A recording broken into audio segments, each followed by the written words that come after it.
الرحمن الرحیم اللہم صلی علی سیدنا محمد و آلہ و اصحابہ وسلم علیہ۔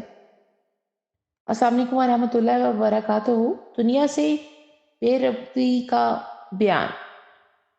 العمران سورت کے اندر فرماتے ہیں رب تعالیٰ کہ لوگوں کے لیے ان کی خواہشات کی محبت خوب آراستہ کر دی گئی ہے، جن میں عورتوں اور اولاد اور سونا اور چاندی کے جمع کیے ہوئے خزانے اور نشان کیے ہوئے ہیں، خوبصورت گھوڑے اور مویشی اور کھیتی شامل ہیں۔